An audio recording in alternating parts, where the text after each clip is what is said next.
Selamat siang, Assalamualaikum warahmatullahi wabarakatuh. Salam sejahtera untuk kita semua, Om Swastiastu, Namo Buddhaya, salam kebajikan.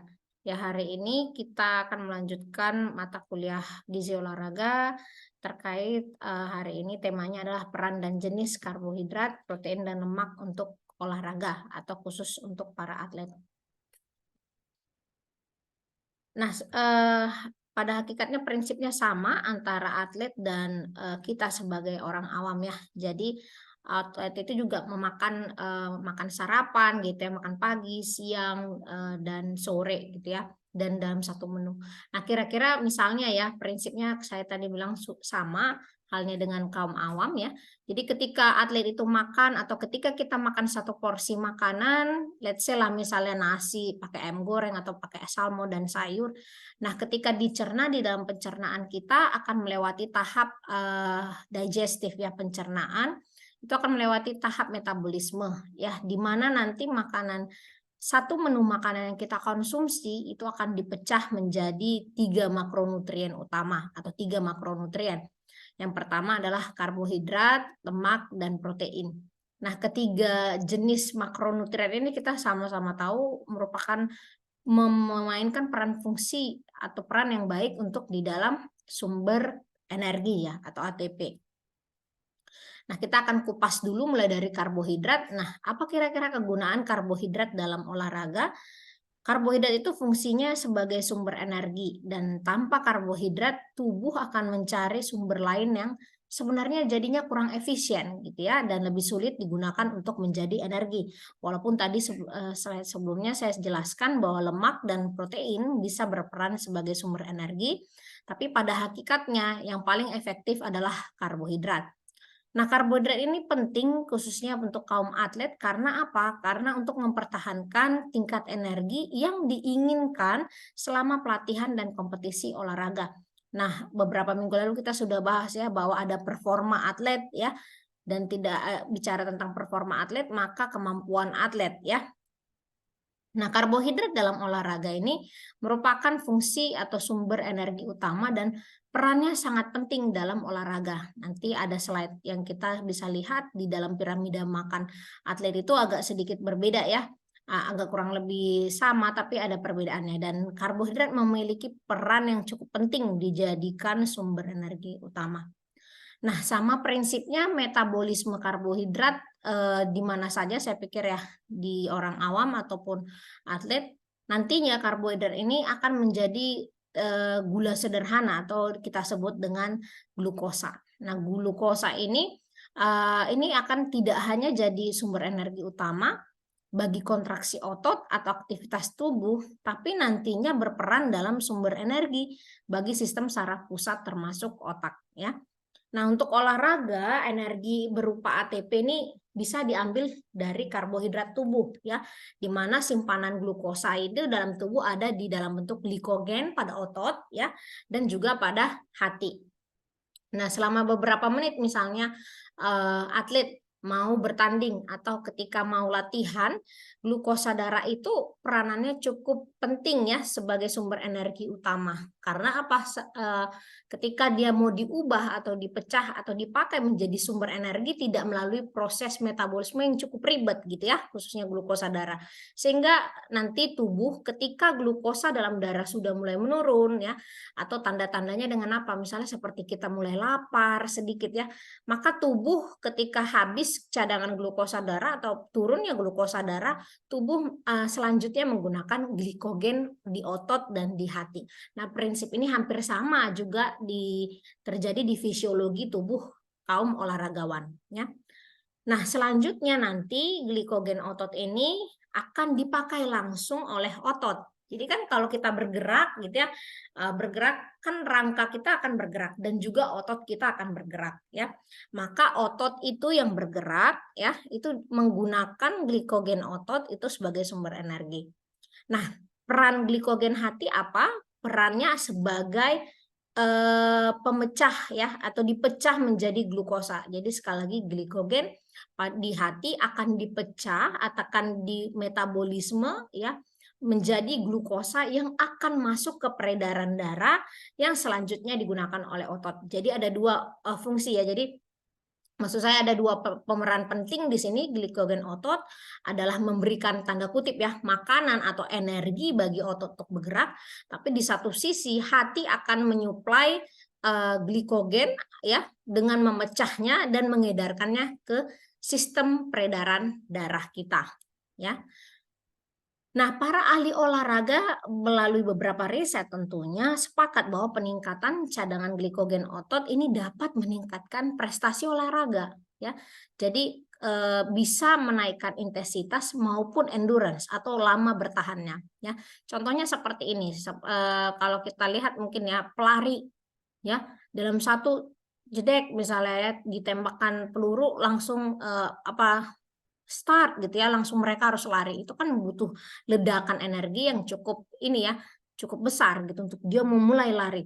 Nah, intensitas lari ataupun kalau kita bandingkan sprint dan maraton, maraton itu kan cukup lama mereka harus jalan ataupun mereka harus sambil jalan dan berlari. Maka peran penting glikogen otot itu sangat berperan gitu sebagai sumber energi utama untuk pada akhirnya atlet bisa punya prestasi. Nah, menurut penelitian Haggard et al, dia menemukan bahwa kalau atlet ya atau olaragawan diberikan diet tinggi karbohidrat bisa dilihat terjadi peningkatan daya guna otot sebanyak 25% dibandingkan dengan diet biasa gitu ya, bukan diet tinggi karbohidrat. Nah, selanjutnya lebih lanjut Linhart et al, dia melihat bahwa dengan diet tinggi karbohidrat bisa terjadi peningkatan daya guna otot sebanyak 11% dibandingkan diet tinggi lemak. Jadi kita bisa ambil kesimpulan untuk Linhart ini lebih efektif tanda kutip ya seolah-olah dan memang lebih baik sumber energi utama adalah bentuk karbohidrat dibandingkan lemak. Nah, penimbunan cadangan glikogen sebelum kegiatan olahraga ini sangat penting ya, terutama bagi atlet olahraga yang bersifat endurance atau ketahanan fisik. Nah, peningkatan cadangan glikogen otot ini biasanya dilakukan dengan diet tinggi karbohidrat di beberapa hari sebelum bertanding.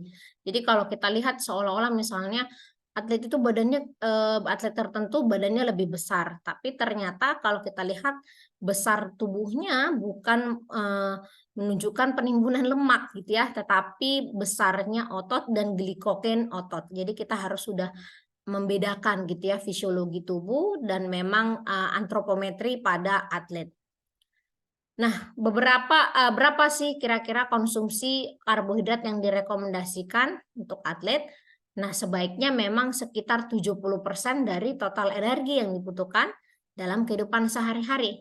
Ya, jadi menurut the Academy of Nutrition and Dietetics dan American College of Sports Medicine, dia merekomendasikan sebaiknya untuk karbohidrat itu olahragawan perlu 6 sampai 10 gram per kilogram berat badan per hari. Nah, ini bukan satu hal yang mutlak, tapi harus juga disesuaikan dengan jenis olahraganya, lalu intensitas pada saat latihannya berapa jam, seperti itu ya. Nah, rekomendasinya kira-kira bisa kita lihat misalnya untuk aktivitas fisik yang sangat ringan gitu ya, kebutuhan karbohidrat hariannya bisa 2-3 gram per kilogram berat badan. Tapi kalau dia intensitas atau aktivitas latihannya 3-5 jam per minggu, di mana aktivitas ini bertujuan untuk pembakaran lemak, maka kebutuhan karbohidratnya naik menjadi 3-5 gram per kilogram berat badan. Nah, kalau lebih tinggi lagi sekitar 10 jam per minggu, maka juga terjadi kenaikan gitu ya, sekitar 6-7 gram per kilogram berat badan. Nah, selanjutnya sampai nanti kalaupun tujuan yang paling tertinggi adalah karbohidrat loading untuk atlet endurance dan ultra endurance itu membutuhkan sekitar 10-12 gram per kilogram berat badan. Nah, ini berdasarkan ini ya rekomendasi karbohidrat per jam ya berdasarkan lama durasi pada saat pelatihan. Sekitar durasi 30-75 menit ya. Ini mouth rinse with a carbohydrate solution atau bisa diberikan a very small amount of carbohydrate ya. Tapi kalau untuk naik gitu ya 1-2 jam exercise-nya bisa diberikan 30 gram karbohidrat per jam, dan 2-3 jam intensitas latihan itu bisa 60 gram karbohidrat per jam. Lebih dari 2,5 jam sampai 3 jam bisa diberikan tambahan sampai 90 gram karbohidrat per jam. Nah, berbagai bentuk karbohidrat ini terbagi ke dalam 2 kelompok ya utama. Saya pikir ini prinsipnya sama dan mungkin sudah pernah kalian pelajari di mata kuliah metabolisme ya. Jadi karbohidrat itu ada 2, karbohidrat sederhana dan kompleks. Nah, karbohidrat sederhana ini banyak sekali kita jumpai di kehidupan sehari-hari dan juga di kehidupan atlet tentunya ya. Bisa berupa sirup, gula, permen, coklat ya, selai atau cake ya. Nah, ini agak disebut sebagai karbohidrat sederhana yang kurang bergizi. Kenapa? Karena tidak mengandung vitamin mineral. Jadi memang murni hanya mengandung karbohidrat ya atau glukosa, atau mungkin beberapanya mengandung juga lemak. Jadi tidak ada komponen mikronutrien seperti vitamin dan mineral. Nah, sifatnya karena dia hanya full glukosa ya atau karbohidrat sederhana, ini kelebihannya sangat cepat dicerna dan diserap oleh usus ya. Sebagai dampaknya akan cepat meningkatkan kadar glukosa darah. Nah, karena dia cepat ya, maka dengan lebih cepat naik, maka lebih cepat pula gitu turun gitu ya kadar glukosa dalam darah. Sehingga ini efeknya yang kita cukup khawatirkan pada atlet adalah atlet jadinya cepat merasa lelah ya. Nah, ini agak sedikit bahaya apalagi latihan ataupun olahraga yang membutuhkan endurance ataupun intensitas pertandingan cukup lama. Kalau misalnya atletnya sudah merasa lelah, maka peluang dia untuk mencapai prestasi yang maksimum itu akan semakin kecil. Nah, bagaimana dengan jenis karbohidrat yang kedua, yaitu karbohidrat kompleks? Ini terdapat pada bahan makanan yang biasa ditemuin gitu ya, di kehidupan kita sehari-hari juga. Nah, biasanya dari umbi-umbian dan tumbuhan. Contohnya nasi, kentang, jagung, atau mungkin olahannya bisa dalam bentuk makaroni, fettuccine ya, dan jenis makanan lain. Nah, baiknya sumber karbohidrat kompleks ini dia tidak hanya mengandung karbohidrat saja, tapi ada komponen mikronutrien, yaitu vitamin dan mineral, di mana vitamin dan mineral ini tentunya baik dan dibutuhkan juga oleh atlet. Nah, beda halnya dengan karbohidrat sederhana tadi yang sangat mudah dan cepat diserap dan dicerna, karbohidrat kompleks ini lebih lama dicernanya gitu ya. Kenapa? Karena sama-sama kita ketahui biasanya juga dia mengandung serat ya, di mana seratnya ini memang membuat dia lebih lama untuk dicerna. Dan memang karena dia karbohidrat kompleks, maka karbohidratnya bentuk ininya karbohidratnya lebih besar sehingga harus dipecah-pecah lagi menjadi komponen karbohidrat yang lebih sederhana. Nah, jadi karena sifatnya kompleks, lebih besar gitu dari segi struktur, diserap pun oleh tubuh secara perlahan-lahan. Sehingga memang lambat menghasilkan energi, tapi habis dalam jangka waktu lebih lama. Jadi mungkin seperti prinsip orang hemat ya, sedikit-sedikit, sedikit-sedikit, tapi lebih lama. Nah, bagaimana dengan reaksi tubuh pada karbohidrat kompleks? Tubuh cenderung menyimpan kelebihan karbohidrat kompleks ini akan disimpan dalam bentuk glikogen. Jadi bedakan ya, kalau tadi karbohidrat sederhana dia akan disimpan dalam bentuk glukosa darah yang akan sangat cepat diserap tubuh dan akan cepat juga dia hilang gitu ya, dan bisa menumbuhkan rasa lelah. Nah, kalau karbohidrat kompleks akan disimpan sebagai cadangan glukosa di otot dalam bentuk ya misalnya glikogen otot. Lalu ada jenis makronutrien yang kedua, ya saya pikir ini juga mungkin Anda sudah pelajari di mata kuliah metabolisme atau gizi daur ya. Adalah yang kedua protein.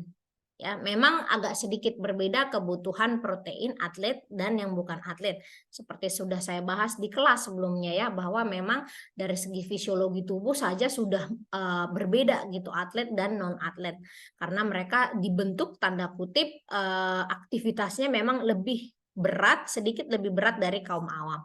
Sehingga proteinnya pun dibutuhkan sedikit lebih berbeda. Karena mereka kan harus membentuk otot, terus juga aktivitas-aktivitas yang mereka lakukan itu memang akan membentuk otot. Dan yang ketiga adalah memang karena sering dilatih tersebut, mungkin banyak kerusakan pada sel-selnya gitu. Sehingga untuk membangun jaringan baru atau memperbaiki sel yang rusak tadi butuh protein yang jauh mungkin lebih sedikit berbeda ya, atau lebih banyak dibandingkan yang non-atlet. Nah, ini tadi saya bilang ya, karena efek latihan-latihan, pertandingan yang berat, dan usia remaja ini dalam pertumbuhan sehingga atlet ini butuh protein lebih banyak. Nah, memang tadi saya sampaikan protein hanya karbohidrat sebagai sumber energi utama. Maka protein ini memang perannya bukan sebagai penghasil energi utama selama berolahraga, karena memang posisinya hanya memenuhi 10-15%, 10-35% total energi yang dibutuhkan. Ya. Nah, protein ini dibutuhkan zat pembangun komponen dan struktur jaringan tubuh, mengganti komponen dan struktur jaringan tubuh yang rusak seperti otot, lalu berperan pula dalam pembentukan enzim, hormon, lalu neurotransmitter dan antibodi. Nah, protein ini sangat diperlukan terutama juga untuk atlet cabang olahraga yang butuh kekuatan atau power, karena memang protein membantu pembentukan serabut otot. Nanti peningkatan serabut otot akan meningkat pula massa ototnya, ya. Namun untuk atlet olahraga endurance juga membutuhkan protein untuk membantu proses adaptasi karena latihan gitu ya, memperbaiki serabut otot yang rusak dan pembentukan enzim-enzim. Nah, kebutuhan untuk atlet kurang lebih 1,2 sampai 1,7 gram per kilogram berat badan per hari, maksimal 2 gram per kilogram berat badan per hari. Nah, ini jadi karena memang perannya sebagai zat pembangun jaringan tubuh, lalu kita tidak bisa mengambil kesimpulan ya bahwa tinggi konsumsi protein maka makin besar pembentukan otot. Jadi tidak langsung terjadi seperti itu ya. Nah, estimasi kebutuhan protein atlet juga melihat jenis kelaminnya ya. Kalau kita lihat laki-laki dan perempuan tidak aktif, asupan protein misalnya hanya 0,8 sampai 1 gram per kilogram berat badan per hari. Untuk masa pertumbuhan 1,5 gram per kilogram per hari. Lalu untuk atlet perempuan olahraga endurance 1,4 sampai 1,5, atlet laki-laki olahraga endurance 1,6. Nah, jadi semakin berat jenis olahraganya atau aktivitasnya, maka semakin naik juga kebutuhan daripada protein. Dan jangan lupa juga jenis kelamin memberikan peran penting di dalam kebutuhan protein atlet ya, karena memang berbeda fisiologi tubuh wanita dan pria. Nah, protein ini pembentukan massa otot dan kekuatannya ini ditentukan oleh latihannya terprogram baik atau tidak, dan apakah ditunjang makanan yang cukup. Nah, atlet tidak dianjurkan atau tidak disarankan mengkonsumsi berlebihan makanan sumber protein. Jadi hati-hati ya, kadang kan kalau saya lihat orang yang rajin ke gym, mereka itu mengkonsumsi protein yang sebenarnya perlu diawasi oleh ahli gizi menurut saya ya. Jadi tidak boleh mengkonsumsi secara berlebihan gitu ya. Kenapa? Karena sebenarnya protein yang berlebihan pun akan diubah menjadi lemak gitu ya. Dan menyebabkan hati dan ginjal bekerja lebih berat karena harus memecahkan dan mengeluarkan protein yang berlebih dari tubuh. Nah, tidak seperti karbohidrat dan lemak, protein itu tidak dapat disimpan dalam jumlah besar dalam tubuh. Jadi yang bisa disimpan dalam jumlah besar di tubuh hanya lemak ya. Dan kelebihannya harus dikeluarkan lewat urin ataupun tinja. Ya, protein yang berlebihan ini tidak berguna bagi atlet, bahkan bisa merugikan penampilan. Ya, jadi ada performa, ada sisi performa, ada juga sisi penampilan ya, appearance pada atlet. Nah, terutama pada pertandingan ketahanan juga berisiko mengganggu hati dan ginjal sehingga bisa menyebabkan sampai diare ya, dan kehilangan kalsium berlebihan dan gout atau kita sebut dengan penyakit asam urat ya. Lalu jenis makronutrien ketiga adalah lemak ya. Ini memang sumber energi utama untuk aktivitas fisik dengan durasi dan intensitas rendah ya, seperti lari maraton. Nah, lemak kita tahu turunannya salah satunya adalah kolesterol ya. Nah, ini dibutuhkan tubuh untuk membangun membran sel, sintesis vitamin D, hormon adrenal, estrogen, dan hormon lain. Jadi sebenarnya kita nggak boleh memusuhi sama sekali kolesterol ya, karena punya peran dalam tubuh kecuali dia memang berlebihan. Nah, serta diperlukan pula untuk pembentukan garam empedu. Nah, olahraga misalnya aerobik ini teratur dapat meningkatkan kadar HDL ya. Jadi ada dua jenis lemak yang kita tahu, HDL dan LDL. Yang LDL itu yang kita hindari, tapi HDL itu bersifat baik ya lemaknya. Nah, lemak dalam bentuk asam lemak bebas adalah sumber energi selain karbohidrat ya, dalam bentuk glikogen yang nantinya akan memproduksi ATP atau adenosin trifosfat selama kegiatan atau latihan olahraga. Nah, gabungan dari lemak tadi dan karbohidrat ini biasanya digunakan dalam latihan dan jumlahnya tergantung ya, seperti bergantung apa? Intensitas ya atau jenis latihan, lamanya, makanan dan status latihan seseorang.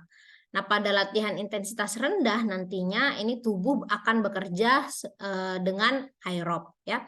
Pada tingkat VO2 max-nya kurang dari 50%, nanti tubuh akan menggunakan lemak sebagai bahan bakar utama dan menghasilkan lebih dari setengah energi yang diproduksi.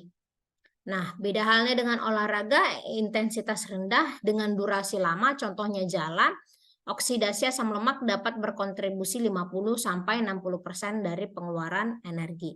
Ya, saya mungkin pernah sharing ya, saya pernah mengalami berat badan 70 kg waktu saya selesai menulis skripsi ya. Jadi dengan tinggi badan saya harusnya itu sudah obesitas, dan jalannya adalah saya menurunkan berat badan, aktivitas fisiknya itu dengan berjalan.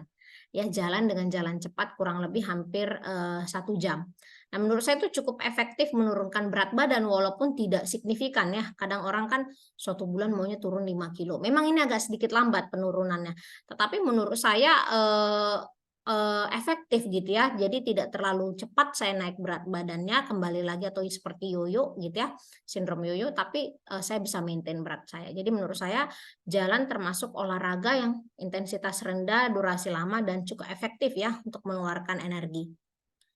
Nah, jenis latihan yang butuh 65-80% VO2 max ini akan menggunakan lebih sedikit lemak ya, yaitu sekitar hanya 10 saja sampai 45% maksimal dari energi yang dikeluarkan. Nah, ini kebutuhan lemak pada setiap cabang olahraga ya, nanti bisa Anda lihat bahwa semakin berat olahraganya atau intensitasnya semakin lama, maka nanti kebutuhan lemak pada setiap cabang olahraga itu akan semakin meningkat. Nah, pemakaian lemak selama latihan atau kegiatan olahraga yang lama ini memberikan efek melindungi penggunaan glikogen otot ya. Jadi memang kita tidak bisa bilang bahwa hanya glikogen otot aja yang dipakai gitu, tapi boleh juga berbarengan dengan lemak gitu ya. Walaupun demikian, masukan energi dari lemak itu hanya 20-35% dari kebutuhan kalori total. Nah, jika dia konsumsi lemaknya kurang dari 20% kebutuhan kalori total, ini tidak akan memberikan keuntungan pada kinerja fisik. Nah, sedangkan konsumsi lemak lebih dari 35% nantinya kebutuhan kalori total ini akan berbahaya bagi kesehatan atlet. Jadi memang prinsipnya sama gitu untuk kaum awam bahwa harus menerapkan gizi seimbang.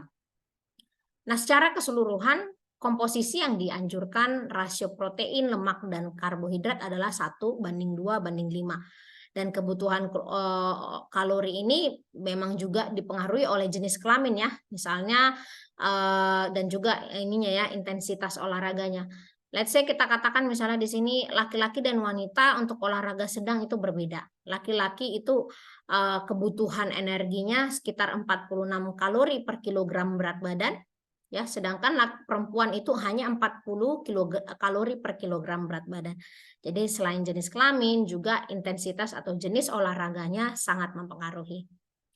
Nah, di sini saya ngambil satu sprinter ya. Tadi saya bilang sprinter itu jenis olahraga yang dalam waktu yang relatif singkat harus mengeluarkan tenaga yang cukup kuat atau besar untuk mendorong daya lari yang cepat ya, sprinter. Nah, di sini adalah salah satu tokoh atlet yang sering menang gitu ya, namanya Usain Bolt, sprinter. saya cari tahu gitu gimana sih jenis diet yang diberlakukan gitu atau yang dikonsumsi oleh Usain Bolt ya. Memang tipe dietnya adalah tinggi karbohidrat dan protein. Nah, kalau kita lihat jenis-jenis makanannya seperti tadi ya saya bilang ya, jenis karbohidratnya adalah kompleks, pasta seperti itu ya. Memang yang tidak hanya mengandung glukosa saja tapi ada vitamin dan mineral, dan memang dia di metabolisme atau dicerna itu dengan lambat oleh tubuh, dan kelebihannya adalah boleh disimpan dalam bentuk glikogen di otot ya. Nah, ini tadi saya sampaikan sport nutrition pyramid mungkin agak sedikit berbeda, walaupun saya pikir tidak terlalu berbeda signifikan antara atlet dan juga non atlet ya. Jadi water itu memang mereka perlu, bahkan bisa lebih 2 kali lipat dari kebutuhan cairan kita ya. Lalu diikuti oleh karbohidratnya khususnya yang kompleks, lalu sayuran, buah-buahan, terus zat pembangun tubuh juga protein, dan paling kecil itu adalah lemak ya. Ya, dan kalaupun mereka harus mengkonsumsi lemak, sebaiknya lemak yang baik. Sehingga dari kita lihat dari sport nutrition pyramid ini ya, karbohidrat itu berperan sebagai bahan bakar utama dan yang terbaik untuk atlet. Tapi bukan berarti atlet ini harus mengenyampingkan konsumsi protein dan lemak ya, tapi bahan bakar utama yang cepat dan memang untuk mendukung prestasi dan performa atlet. Oke, itu penjelasan dari saya. Saya ada upload di Leeds ya, terkait satu video yang cukup juga bisa menjelaskan. Mungkin dari penjelasan saya terbatas, ada satu video yang cukup menarik dari ahli gizi. Memang dia ahli gizi khusus untuk sports ya. Nanti memang dalam bahasa Inggris, tapi cukup menurut saya bahasa Inggrisnya tidak terlalu ribet, tidak terlalu sulit untuk dimengerti. Dan ini videonya adalah ahli gizi olahraga dari India ya.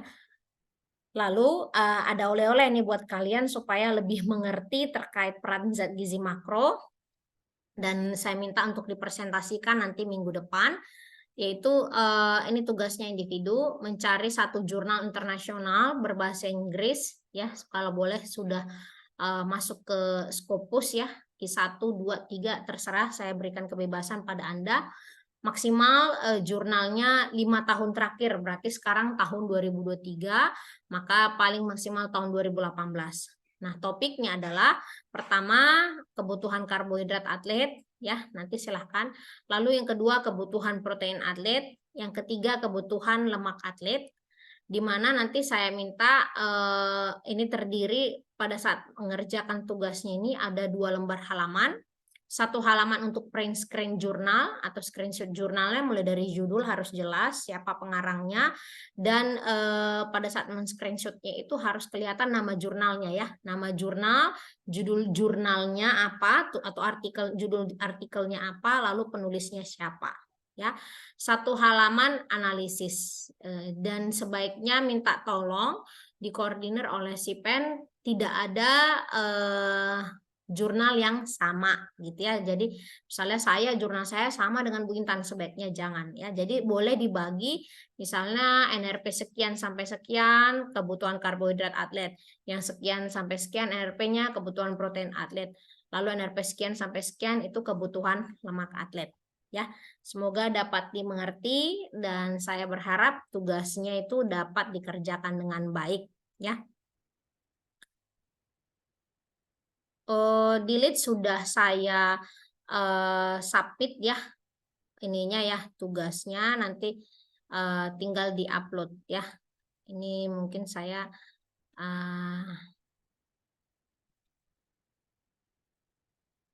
ya, saya tampilkan dulu. Saya sudah masukkan di sini, jadi teman-teman itu tinggal upload berdasarkan kelasnya masing-masing. Kelas A jika Anda di kelas A, kelas B, kelas B, kelas C di kelas C. Nah, apa namanya, pengumpulannya 1 minggu dari hari ini, gitu ya. Oke, kalau begitu semoga ilmunya bermanfaat dan bisa dapat dimengerti. Dan kalau ada pertanyaan atau hal yang kurang dimengerti, boleh di chat lewat grup ya, baik itu nanti bisa mengumpulkan pertanyaannya ke si Pen atau boleh chat ya, menghubungi saya, apakah ada kendala di dalam mengerti atau tidak mengerti terkait tugas. Lalu tadi saya sudah sampaikan juga, ada video yang wajib Anda tonton, yaitu, video sport nutrition intake makronutrien.